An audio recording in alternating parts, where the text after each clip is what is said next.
this NFL draft, about what players are out there available and whatever else may be the case when it comes to what's happening in the sports world right now. You know, nobody better than to talk about it than my man Zach McKinnell, a.k.a. Blue from FCS Football Central. Blue, what's up?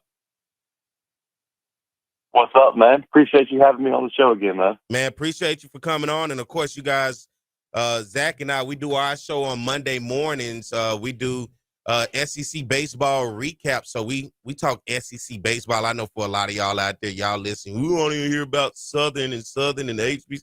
We get it. But some of y'all, if you're baseball fans out there, you can keep up with Blue and I on Monday mornings at 10 a.m. We talk SEC baseball as we recap the weekend, look at the midweek games. We do it every Monday on the On the Yard Network at 10 a.m. So if you want to catch us on Monday, you can go over there and check us out. But everything else, Zach, how's your week been, man?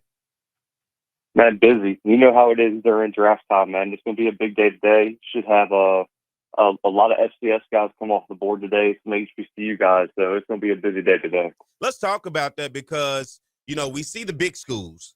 But for you, you were at the Legacy Bowl. You had an opportunity to see a lot of these guys work out for scouts and get evaluated. When you look at your board right now, because nobody's from the HBCU space except, you know, if we want to add in Travis Hunter, who came from Jackson State to Colorado. But aside from him, when you look at the board right now, the HBCU guys who are lined up, who do you have lined up from top to bottom? Let's just go for 5 to 10 names that work best for you right now. Who's best available right now on the board?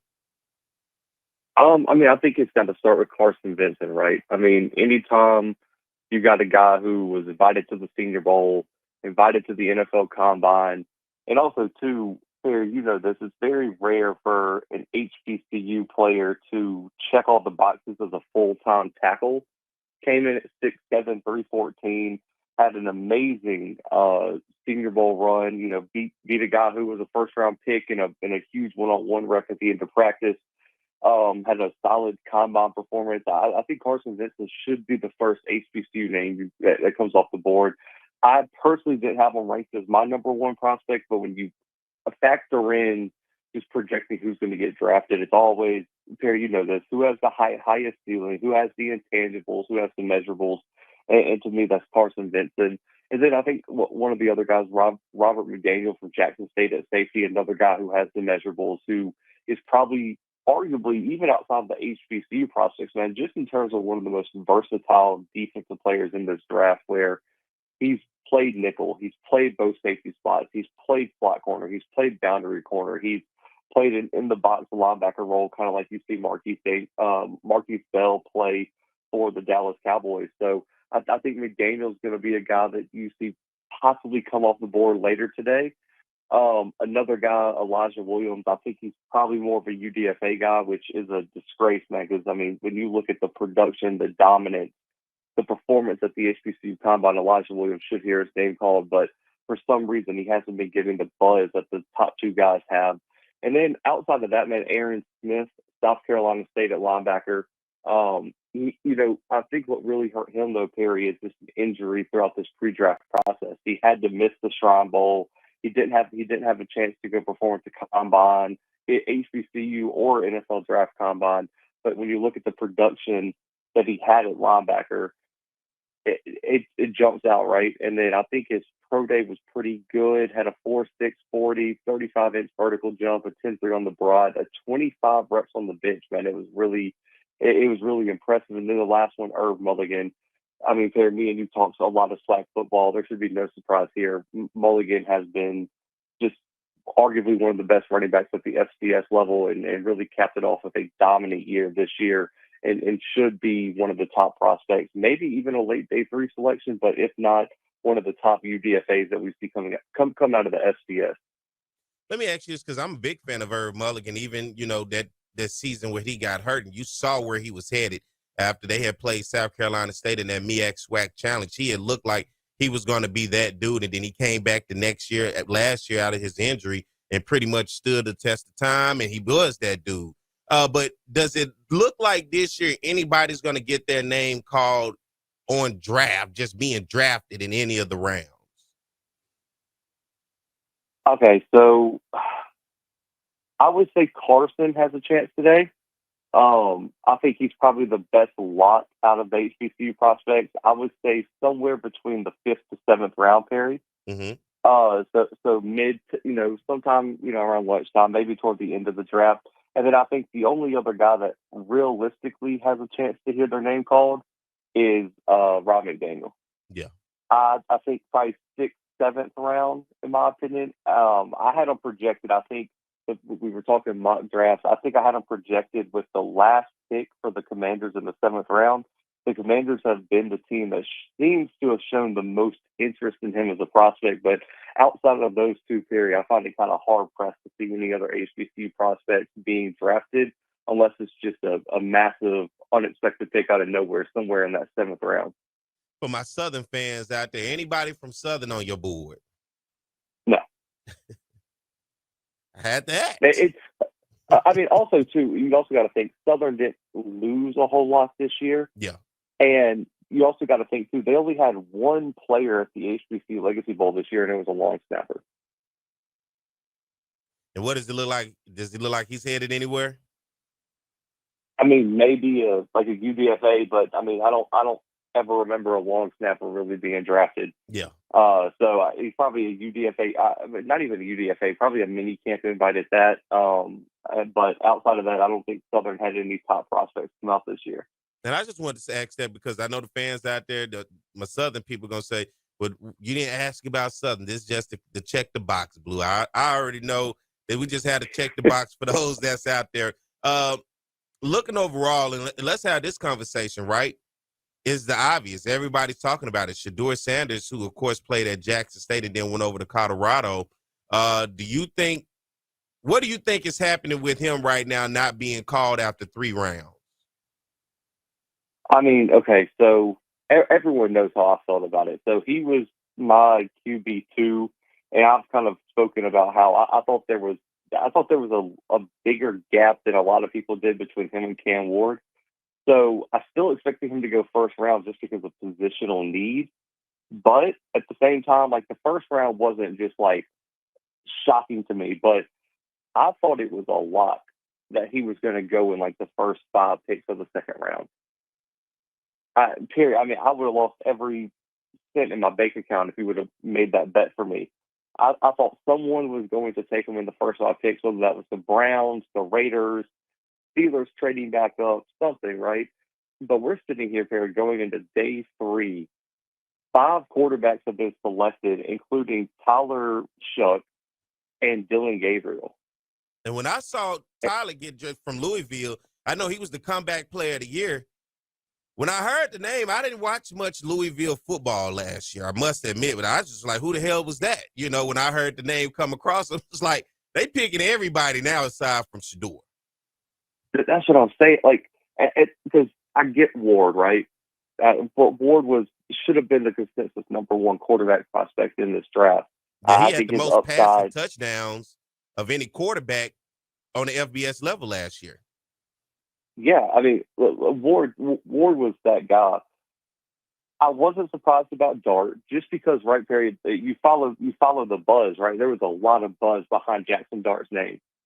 And so I wasn't super surprised about that. Plus, we all kind of know the Giants' history on drafted quarterbacks and the whole, racial thing behind that with the Giants. And so that didn't surprise me. But then, man, when you start seeing Milroe come off the board and Dylan Gabriel come off the board and Shuck come off the board, it's like, okay, it's gonna be very, very hard to convince me that Tyler Shuck was a better NFL prospect than Shedeur Sanders, coming off of like 2 broken legs, and he's like 26. I think he's older than Trevor Lawrence and Brock Purdy.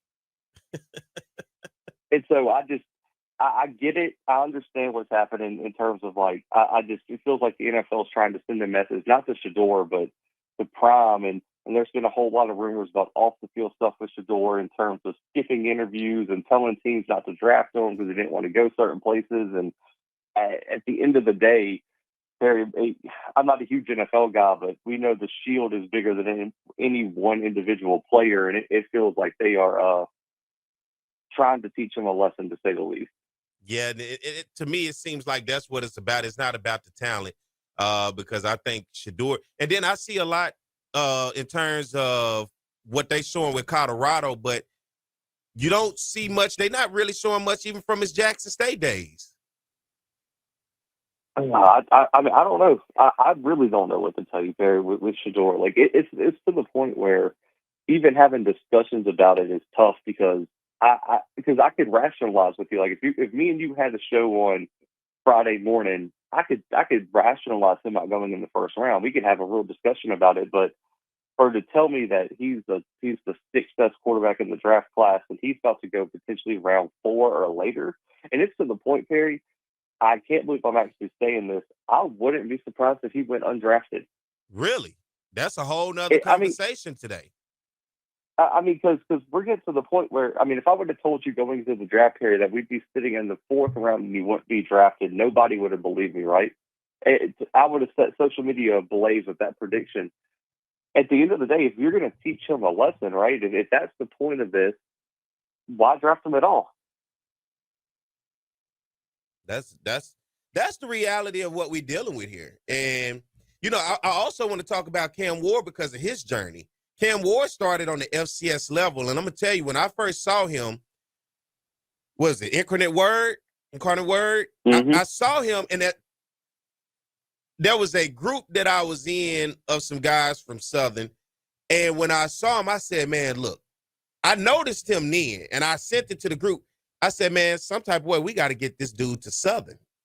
And I started sharing around, and before you know it, his stock just went up. He blew up, and before you know it, he left, where he went to Washington State. Then he just kind of went on his journey. But when I noticed that kid at UIW, I saw something in him then. It was just, he stood out, and I was like, how did this kid end up there?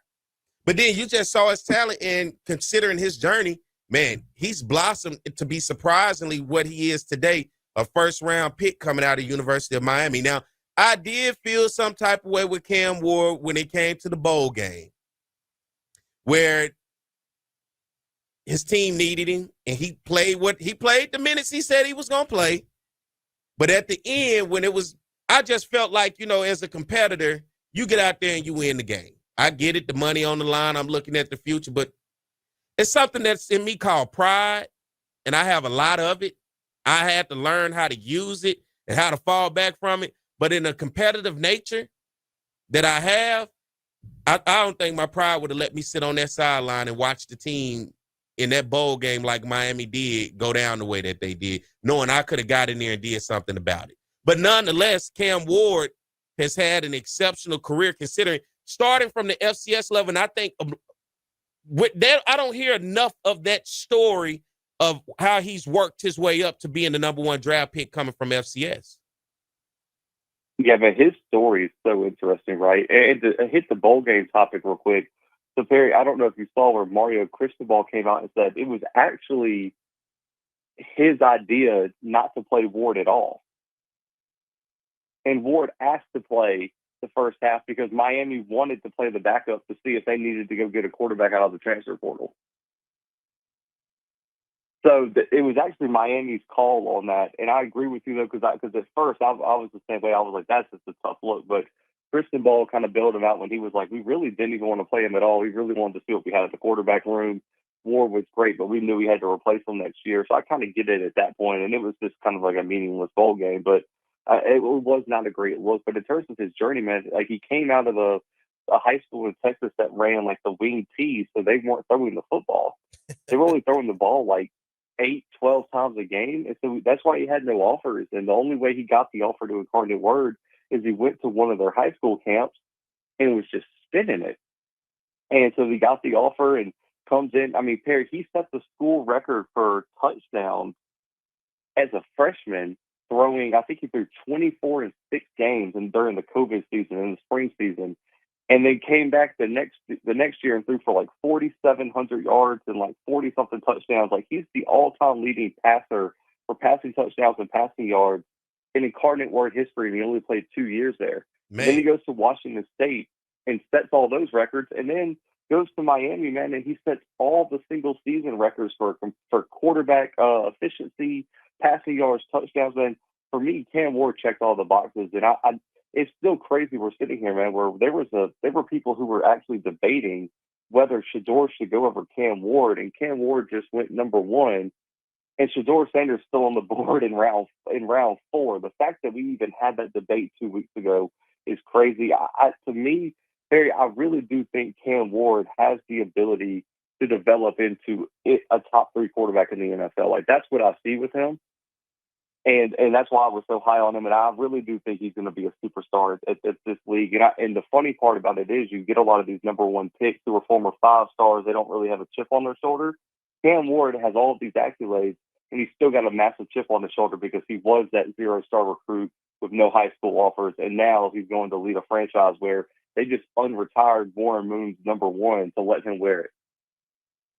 That's pretty amazing.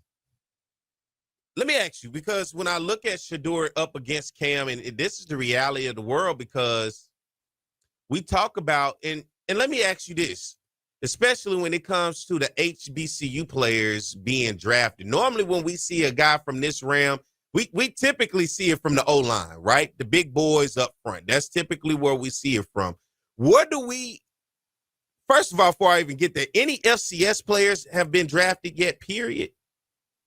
Yeah, 2. Gray Zabel from North Dakota State, offensive lineman, went first round. He went 18th overall to the Seahawks. And then last night, William and Mary offensive lineman Charles Grant went 99th overall to the Las Vegas Raiders in round 3. So we have 2 true FCS draft picks. But then if you extend it to FCS transfers, you had Ward, Hunter, Zabel's a true FCS pick. Jaden Higgins went early 2nd round. Iowa State started his career at Eastern Kentucky. And then you've had Grant. So you have five FCS players if you include FCS transfers, but just 2 true FCS players. So when we look at this conversation, and this is for my Southern people and my HBCU people out there that are listening, what do you think when it comes to the talent after talking to scouts and watching the evaluations? What more do they have to do on this level in order to catch the attention of those scouts in order to get their name drafted, in your opinion? Dominate. There's no, the thing that frustrates me about the draft every year, man, is that a lot of people just kind of tuck their heads and ignore the facts. But at the end of the day, you have to have some sort of elite trait, right? Like you look at Carson Vincent. Harry, how often do we see an offensive tackle in the SWAC play at 6'7", 315? And have the production and have the consistency as a 2-time All-American, 3-time All-SWAC, and just be dominant and go to the Senior Bowl and dominate. You look at Gray Zabel, same thing, man. He's a 3-time a 3-time All-Conference, 2-time All-American. Charles Grant, dominant. David Walker is going to be drafted today, was a 3-time Conference Defensive Player of the Year. And also on top of that, too, was a Buck Buchanan Award winner with a 60-something tackles for loss, 30 sacks. You got to have the production. You got to have the measurables. And then also, too, you got to have some sort of strength of competition. Like all these schools scheduling the Lincoln Californias and all these D2 schools, you're the reason your players aren't getting drafted because the scouts don't respect the film. And so you've got to show out in those FBS games. You've got to show out against top FCS competition. And at the end of the day, until some of these schools start scheduling better, taking strength and nutrition and training tables seriously, I mean, you aren't going to see the return on investment like some of these other top programs are. Like, there's a reason why a school like North Dakota State, Terry, has had 13 NFL draft picks since 2014. Central Arkansas is about to have their 6th or 7th NFL draft pick since 2014. You got to follow the trends, man, and it's strength of competition, it's development, measurables, and production. If you don't check all those boxes, then the NFL might not be for you. How many players from, let's just say, the SWAC has been drafted over the past, let's go decade, 10 years maybe? I can break it down smaller to help you, maybe 5 years. Let's go from COVID to now. It's not a lot. I'll say this. I think, if I'm not mistaken, let me try to find the number. And the reason I'm asking, because we have the Legacy Bowl that is like that extra step to try to help push these guys to be seen, like you say, may not be seen. is the Legacy Bowl truly helping the guys? I know it's helping them be seen, but is it truly helping to push them into the NFL, or is it just another showcase just to have? So out of the HBCU Legacy Bowl, no one's been drafted, Harry, but there has been a lot of, oh God, what is it? Like, there's been a lot of like UDFA opportunities, if that makes sense. So there are an increased number of opportunities for these players, but until we see someone drafted, you could just say all it does is maybe help you get in front of the scouts and maybe get that UDFA contract and maybe be able to raise, the money for that. But I mean, the funny part is this. I mean, Perry, since 2014, the only HBCU that has over 4 NFL draft picks since 2014 is actually Tennessee State. Yeah. With 5. What about South Carolina State? Are they should be like knocking at the door, huh? Yeah, I think that. Well, you got to think since 2014, it'd be 2. Yeah, I know Buddy Pugh was pumping out defensive players. Yeah, I mean the problem is that I just think people don't realize how hard it is to get drafted, and also too, Perry. Let's just take this draft in general. So I just mentioned we have 2 true FCS guys, right? There's only been 7 picks from the G5. There's been over 100 total picks. So put that in perspective. Like Ohio State's had 8 players drafted alone. So at the end of the day, it's going to be hard to get to the NFL just in general, right? Yeah. I think we got to start being honest with these players, man, where we start looking at I guess the opportunities that are presented to them, and it's like if you're not a top 257 player in the nation, Perry, and you fit a positional need for a team, your opportunities to get drafted are very, very small. And that's just a tough conversation for people to have. It is, and it's the harsh reality of the world that we live in, Blue. Hey, I got to get ready to go to a break, Blue. I'm at the top of the hour, man. I appreciate you coming on, man. Look, once we get rolling here, we could probably do a whole hour, 2 hours on this, man. But let everybody know where they can keep up with you and continue to follow this draft with you, because I know you've been putting out stuff, man. Yeah, man, you can find us FCS Football Central on si.com/college/FCS, at Zach McKinnell on all social media, and the Blue Bloods on all podcast room platforms and YouTube, man. Appreciate you having me again. Man, appreciate you, Blue. And then, of course, you guys can catch Zach and I on Mondays on the On the Yard Network. We do a live at 10 a.m. We cover and recap SEC baseball from the week. So, man, if you're into that, you can be able to catch up and continue to hear he and I talk about it, man. Blue, thank you for coming on, man, this morning. Have a good day, man.